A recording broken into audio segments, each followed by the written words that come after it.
You know, with business being tight, it's always good to find other products that might stir up some new business. Of course, we've talked about this many times. Reverse mortgages are definitely something to look at with 10,000 people a day turning at either 62 or 65. I don't know what it is, but there's a huge And market for reverse that. mortgages down. People aren't doing them right now. Right. We got more old people and fewer reverse mortgages. I mean, Yeah. what's the problem there? Well, you know, I think a lot of people don't realize that you can use a reverse on a purchase. Yeah. And so that could like save a lot of money for that person buying that home. And then they don't even have a house payment after that. So they can keep a bunch of the money and not have a house payment. It's a great thing to take a look at learning how to do. Yeah, HECM purchases, they truly are the anomaly out there. You just don't see them getting done. They're unicorns. Learn how to ride a unicorn with reverse mortgage purchases. Yeah. Check it out. So next Thursday, the 18th, we're doing a webinar with Liberty Home Equity Solutions on just that, learning the difference between a forward and a reverse, or forward versus reverse in certain situations. All you gotta do is click the banner you see right here over on your right on your desktop, or if you're watching us on your mobile device, scroll way down, you'll see the Liberty Home Equity Solutions banner there. Click it and register, and we'll see you there. You know, I was saying before, my in-laws they purchased the house, they put 25% down. They needed to put the extra 5 down to get the place because they're on a fixed income. Yeah. They would have been better off to do a HECM purchase. Yeah. They just would have. Yeah. And there's a lot of seniors right now who are buying houses, getting 30-year fixed rate mortgages when you're 80 years old. And I don't mean to be Debbie Downer about this, but if I can do math. Yeah. You know, and I don't think many people are living beyond the age of 120. And even if you pay your house off at 120, then what? Then what? You're 120.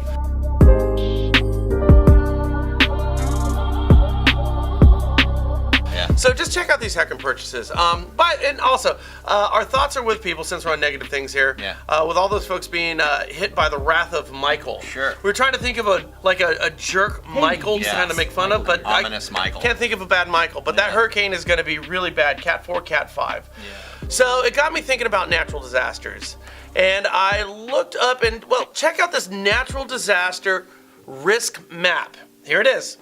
So basically, with an eyeball approach, the West Coast for earthquakes and fires, we understand that. The Southeast for hurricanes, and we also have Tornado Alley and Seattle for some reason because they're, earthquake and tsunami potential. But here's the deal. Yeah. On the West, we get an earthquake about once every 50 years. Like a big one. Yeah, that's it. Everything else, you don't even notice them. Yeah. The Midwest and the Southeast, they get hurricanes and tornadoes every year, and lots of them. Right. So why the same risk severity? It tells me something's going on with these FEMA risk maps.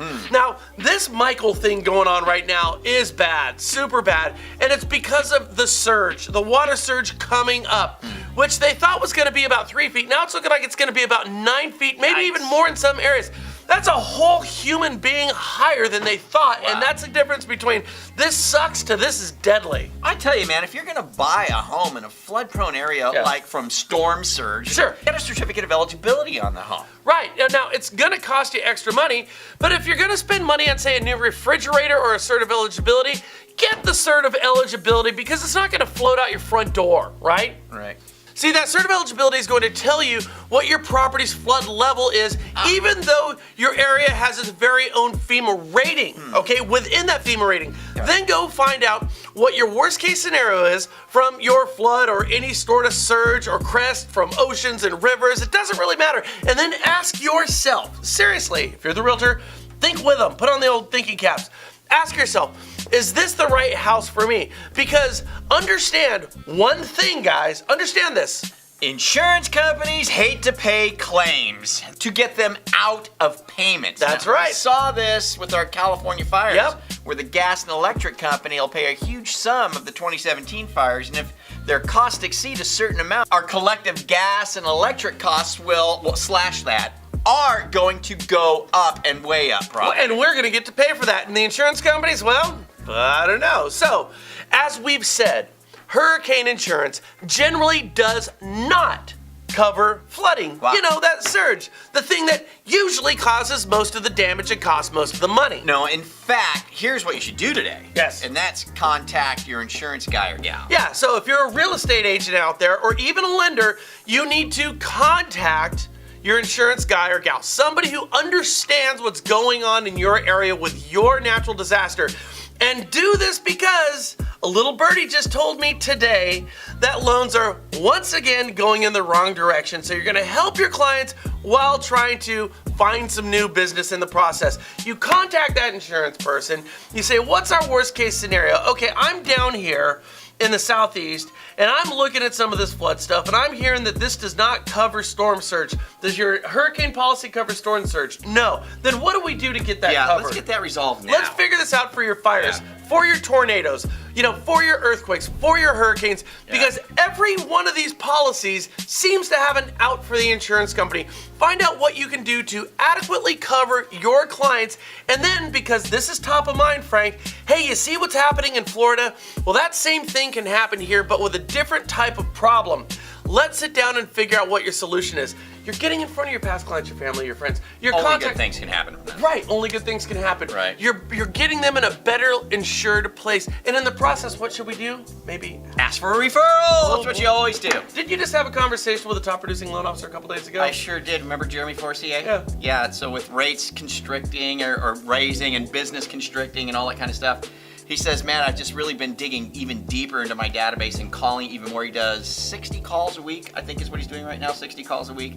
And he has a little script. So he says, hey, man, I did your loan a couple of years ago. Just checking in, make sure we did a good job for you. And he says, it doesn't matter if they say yes or no. If they say, yes, you did great, then it's easy to say, great, I'm trying to help as many people as I can right now. Do you know anybody, right? But if they say no, then you would think, well, that's going to be a drag of a conversation. But he goes, no. If they say, no, that thing sucked or was really hard to do, he goes, yeah, they are hard to do, and it did suck, didn't it? But we've made a lot of changes around here. We want to start helping some more people out, so we'd like to try again. Is there anybody that we can help? Now, bear in mind, this is the guy that we saw do live in front of us on a speakerphone, have an appraisal come in low, called the guy, told him the appraisal came in low, asked him for a referral, and got it. Yeah. So there's a certain skill set that comes into play here, but it comes from practice and just having the right attitude. And really the whole, moral to the story is that it's getting out and calling your past client database, and everyone's always looking for a reason to do it. Right. Well, now you have the reason. We have the Today Show who's finally not talking about Taylor Swift's politics. They're talking about a natural disaster.